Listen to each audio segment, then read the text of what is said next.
Thank you. I get to have the fun now. But for some reason,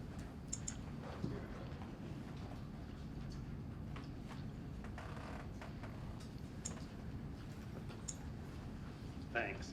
I do get to have the fun now. I get to talk to you about the credentials that Philadelphia brings to its application to join the Organization of World Heritage Cities.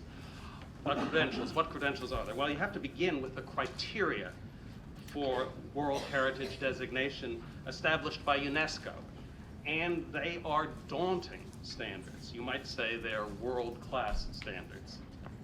Okay, sorry. Yeah. There's so much space here. There's they are daunting standards. UNESCO says their foundational standard is something that is called outstanding universal value, and believe it or not, this is widely simply called OUV. Have you got your OUV today? Which is broken down into several specific things. These include, quoting the UNESCO, exhibiting an important interchange of human values in architecture or technology, monumental arts, town planning or landscape design, being an outstanding example of a type of building, architectural or technological ensemble, or landscape which illustrates significant stages in human history, and being directly or tangibly associated with events or ideas or beliefs of outstanding universal significance. And although it may not come readily to us, dear Philadelphia friends, it's time for us to stand up and say, that's us. That is us. And that's really what this project is about. It begins, and it certainly, I think, continues to be as much about ourselves recognizing what we are as it is about winning the recognition of others. I think that the case for Philadelphia is very simple. It's very strong. It's as simple and strong as this. There is no other place on earth where one can see more clearly the tangible evidence of globally important human ideas and globally transformative human accomplishments. That evidence is already formally recognized, as you've heard. Since 1979, Independence Hall has been inscribed on the roster of UNESCO World Heritage Sites. And what have I done now that made that go?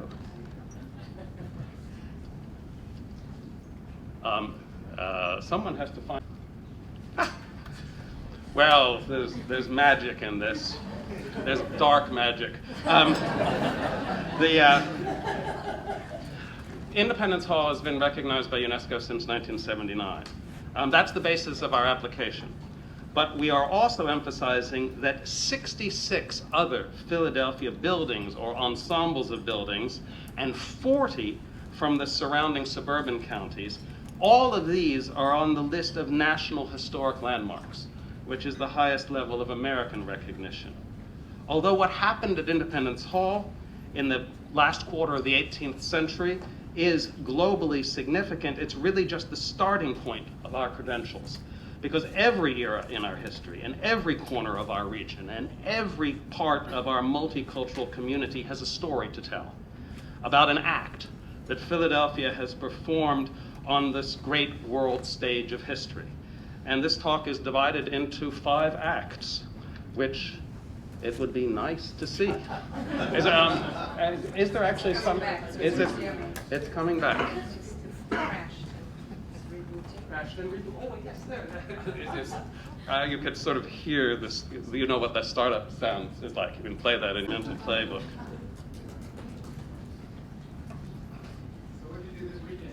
Well, this weekend, it was terrific. It was a good Philadelphia weekend, didn't you think? I mean, when we're not hosting the Pope, there's a lot more space and buildings and things are more open.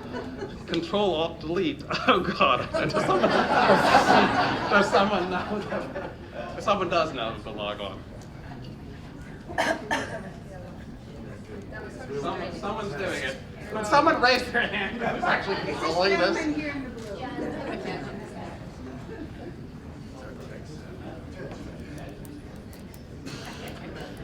Yeah. John Smith? Yeah. being attended to. Should we just switch and have somebody else that's not using slides speak? Is that feasible to go out of order? Folks will just give us about 60 more seconds.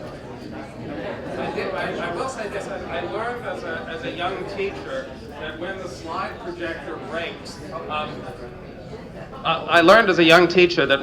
projector breaks, you really should wait to have it fixed. Because trying to tell people what great works of art look like is really unsatisfactory. And it's just, you just sit it out, to change the bulb, and golly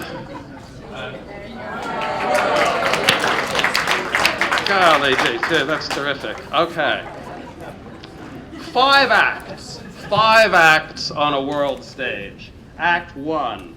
To begin at the beginning, Philadelphia's founding in the 17th century was one of the boldest and most fully realized expressions of the European Enlightenment. And starting at ground level, our 1683 grid plan bespeaks the rationalism of that era and of our founder. The plan seems so ordinary. And of course it is still so much part of our ordinary daily lives that we're usually blind to its internationally important, really revolutionary character. But Penn's plan swept away, as really nowhere else it had happened, the physical disorder of the largely medieval cities that he and his colonists had known in Europe, cities plagued by disease and literally incendiary, as proven by the fiery destruction of London in 1666.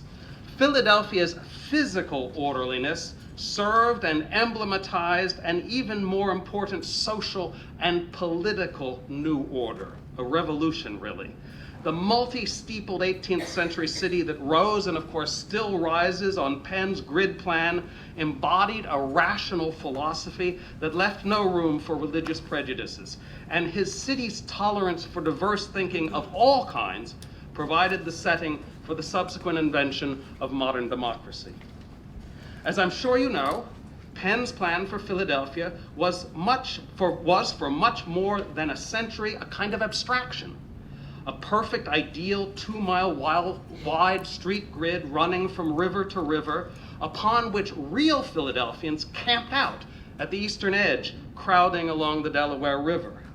But notably, astoundingly, even as they camped along the edge of the city, our Philadelphian forebears and their map makers kept the majestic... Jeez!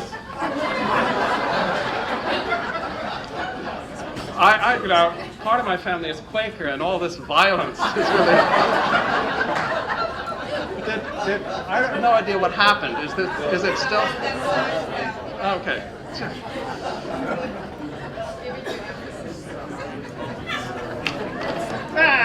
Notably, astoundingly, even as they were camping out along the Delaware, Philadelphians and their map makers kept alive Penn's optimistic image of the city that they intended to build. The ideal plan that you see in the upper left-hand corner of this plan of 1762. The city that was dreamed of, well, the city that was lived was the smaller version to the lower right. This idealism was literally official policy. In 1789, in the post-revolutionary rechartering of Philadelphia, Philadelphians placed an image of the city that they believed in, but which they did not yet live in, on the city's official seal, where I've highlighted it in red on the right-hand side. In short, late 18th century and early 19th century Philadelphia was a city of ideas, which was called the Athens of America. A clearly planned city where, in the same idealistic spirit in which the city was conceived, the blueprint for a new nation was drafted in 1776. That design work occurred in Independence Hall, and there were also written the American diagrams of good government, the Constitution of 1789, the Bill of Rights, and in addition, in that same decade, Philadelphia was the birthplace of the American movements to abolish slavery and to reform prisons. Those are among the greatest achievements of our species, the most impactful ideas in human history.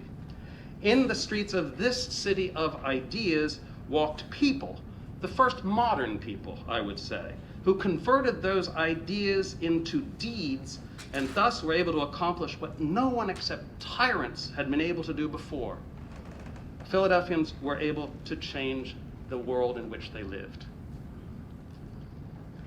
And it wasn't just ideas about the reordering of society that were born in Philadelphia.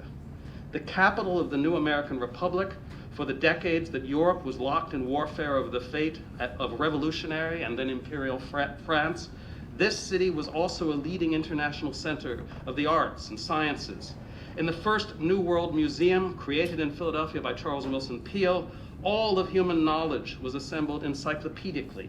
Here it is after moving into Independence Hall's Long Gallery in 1802.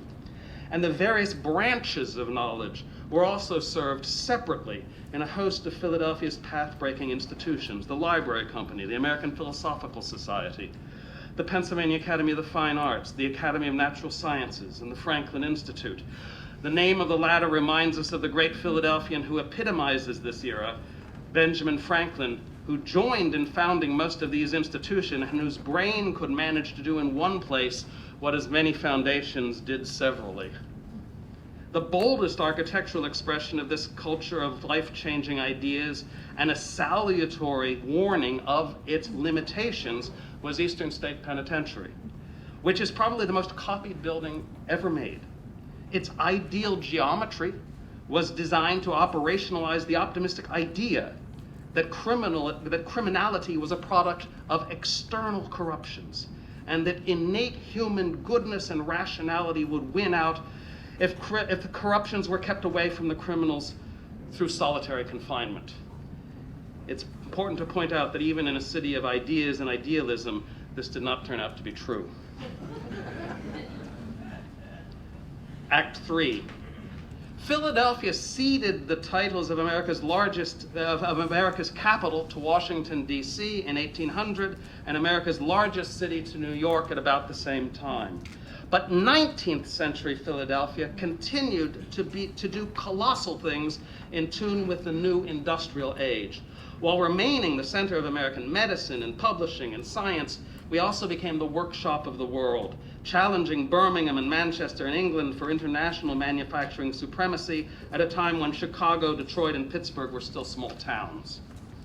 We made everything, but the flag bearers were heavy industry. Machine tools and iron ships, the Navy Yard here, and Cramp's Shipyard launched, if you will, in 1831. And supremely, we made railway locomotives, led by the Baldwin Locomotive Works, which got steam up, so to speak, in 1831. This mighty city provided the materiel with which the Civil War was won, even as we had provided the ideas of human equality and national identity for which the Civil War was fought. After we won the Civil War, and to complement this industrial giganticism, and to promote recreation in America's largest concentration of working class people, 19th century Philadelphia built the largest park system in the world, beginning fittingly with the pleasure grounds laid out adjacent to an industrial facility, the Fairmount Waterworks. Following the Civil War, the plan for Fairmount Park was established, and in 1876, we invited the world to visit the park and the World's Fair in the park to celebrate the centennial of America in the city that had created it and the city that had saved it. This centennial was an international bragging fest of art and science in which Philadelphia presented itself with power and distinction. Notably, the greatest American painter of the age, Philadelphia's Thomas Eakins, displayed his first masterpiece, the Gross Clinic, in a scientific exhibition, a model hospital. And while in the vast machinery hall, Baldwin locomotives were lined up like Chevys in a showroom.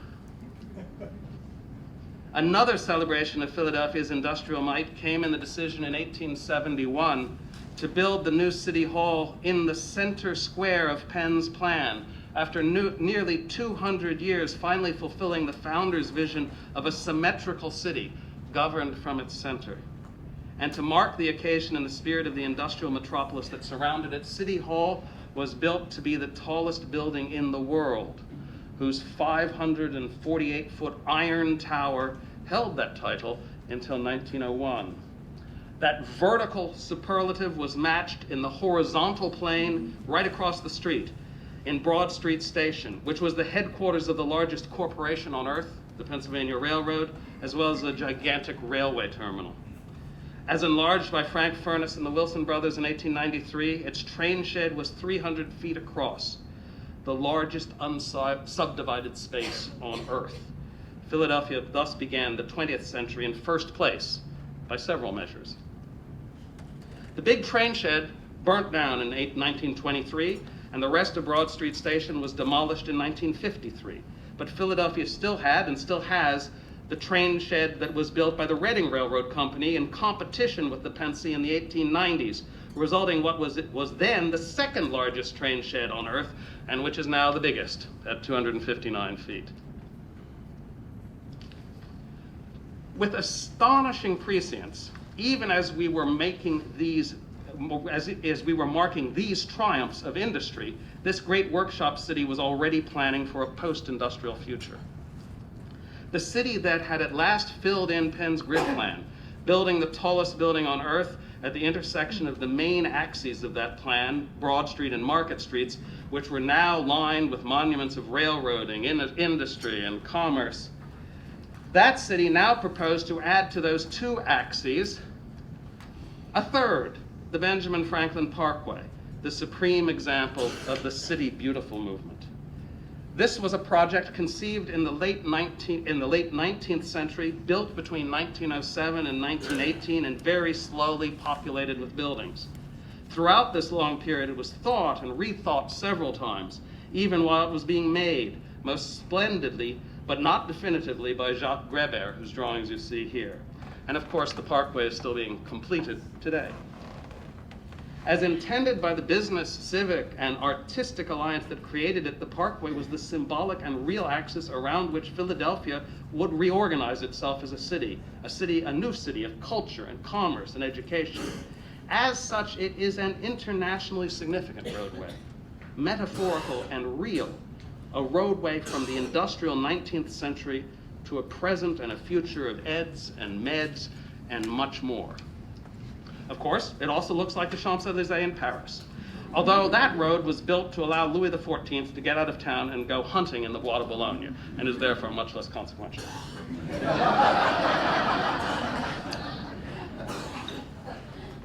Having been among the first industrial cities on earth to contemplate a different future, in the years after World War II, Philadelphia was also in the international vanguard when it came to rethinking the destructive urban renewal projects that many industrial cities inflicted on themselves in that effort to remake themselves. Indeed, to create the Parkway, an industrial district of housing and factories was demolished, some 1,600 real estate parcels. But in the post-war era, Philadelphia became a cover story, literally, as we successfully planned and executed the reuse of our rich and diverse past. In this episode, an important part of the story begins with the work of Ed Bacon and the reimagining of Society Hill. While Bacon and his collaborators presented their ideas for a better Philadelphia in a 1947 exhibition that featured a motorized model that seemed to prefigure the kind of European post-war reconstruction and American urban renewal that destroyed the historic fabric of many urban cities. And while this work did cost the city many of its most interesting 19th century commercial districts and buildings, the decayed Dockside neighborhood that is now Society Hill was transformed with a plan that preserved and restored more than 500 houses from the colonial and early federal periods, augmenting them with new buildings like Society Hill Towers that beg to be considered modern landmarks.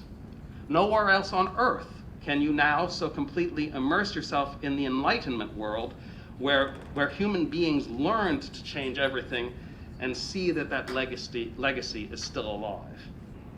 More recently, we have preserved the great landmarks of our Workshop of the World era. The Reading Terminal, as you know, its trains moved underground, but its market intact, has become the front door of the Pennsylvania Convention Center. The art museum that was built as part of the Centennial Exhibition in Fairmount Park has been reborn as the Please Touch Museum. And the restored shipyard buildings of the Navy Yard are the centerpiece of the creative, mixed-use reconceptualization of that huge property. In every season of its history, Philadelphia has made a mark on the world, and the markings of that history are still everywhere to be seen in this great city. That's the basis of this case for Philadelphia, starting from Independence Hall and moving outward temporally, spatially, and culturally. Of course, it's plain to us all that not enough people around the world, and even in Philadelphia, know the case that I've just laid out for you, and that's why we've assembled all of us here today to begin to think about how more can learn about this great city.